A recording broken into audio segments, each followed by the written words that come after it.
Vinod Shah is my name. I am professional by spiritual healer. I'm doing aura photography and psychic surgery, surgery without cut. This is exactly the spiritual science, we can say. Medical science is a science of medicine, and the spiritual science is a science of human body.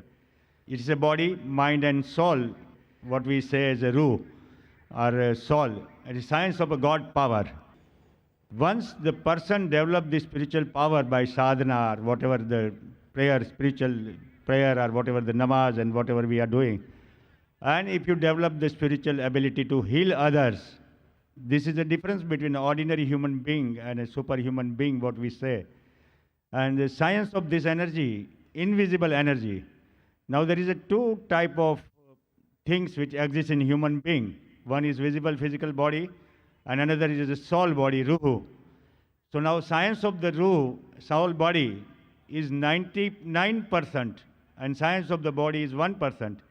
Today what we are practicing is the medical science, is the science of medicine and not the science of human body. And purpose of any religion is to keep human body healthy throughout the life and achieve the final goal of the life. So understand this science of invisible power, God power. Sir, can we have your question without a background? So that just you can have your background in 2-3 sentences, then your question. Please, sir. If we follow the path of religion, any religion or Quran, we can keep ourselves healthy throughout the life if we don't get any disease in the body. Brother asked a question that he is a spiritual healer and he heals things without cut, without using a knife, and treats patients, etc. Talking about spirituality, healing of the body, healing of the soul.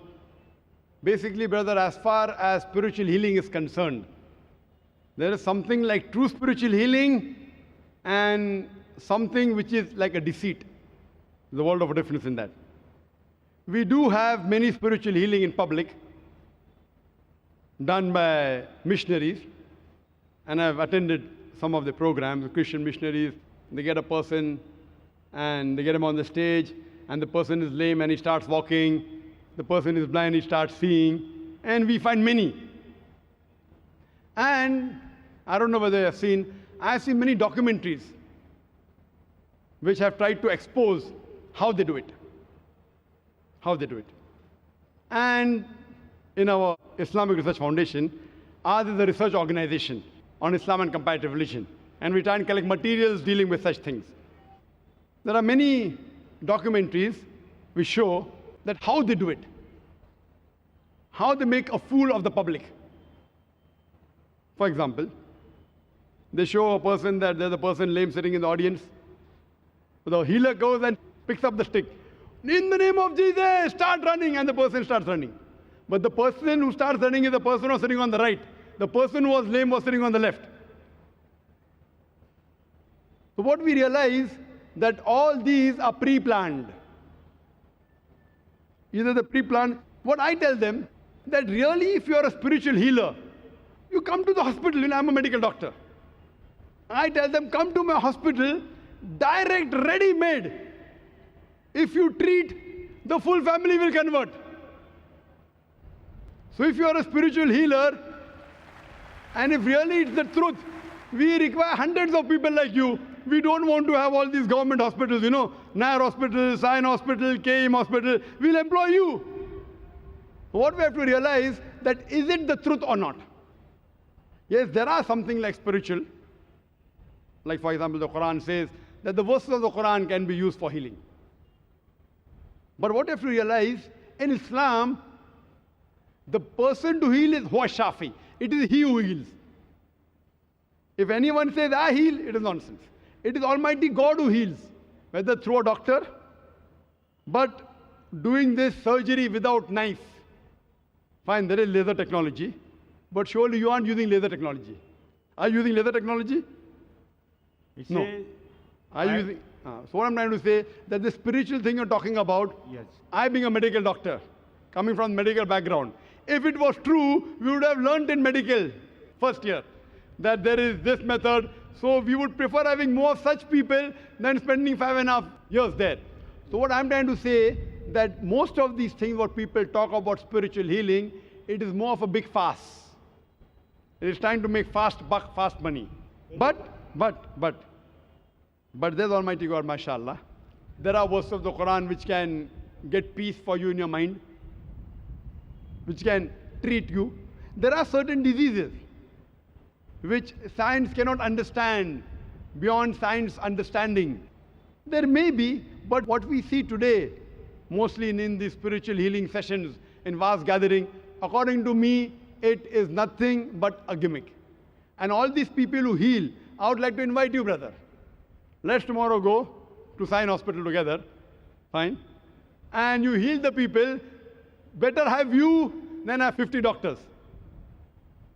Healing, generally what we say is a healing. Healing is not for the curing the disease what occurred in the body, but if you treat your mind and soul body, you will never get the disease throughout the life. So preventive care, what we do day-to-day prayer and namaz and whatever we do it properly, we will never get a health problem. And if you understand the science behind it, it is a science of God power and how to use God power in our day-to-day life, what is relation of God power with human body. So if you understand that science totally, which is 99% of human health, medical science has not understood the mind and soul science because it's a Western science, it is a science of body only. And it is a 1% of total knowledge. 99% knowledge is just mind and soul knowledge, which is a secret knowledge lost from India. And today, what I am as a science student, I give up my religion, Jainism, to going to temple and other things for 20 years after learning this science. And when I came to know in 92 about the spiritual healing, about Reiki and pranic healing, which has came from the foreign, these foreign people are teaching our own science in India. The science which was there in 5,000 years in India, Vedic science, Jainism, Muslim, whatever, that is lost because Western science has taken over the charge of our human body and human health. And this science was discovered to kill virus and bacteria only. Answer the question, it is brother. a chemical poison. Brother, this is a question answer time, not a speech time. So we have got your question. You are saying that if you know this spiritual healing, you will never get the disease of the body. I disagree with you. Yes, if you do practice, there may be on certain occasions where there are less chances that you may acquire diseases. But if you say that you will never get diseases, I disagree with you. I disagree with you. What you have to realize that I do know that there are certain, for example, you spoke about namaz. I can give a talk on the scientific benefits of salah. I can give a talk of 1 hour on the scientific benefits of salah. For example, the best part of salah is the sujood.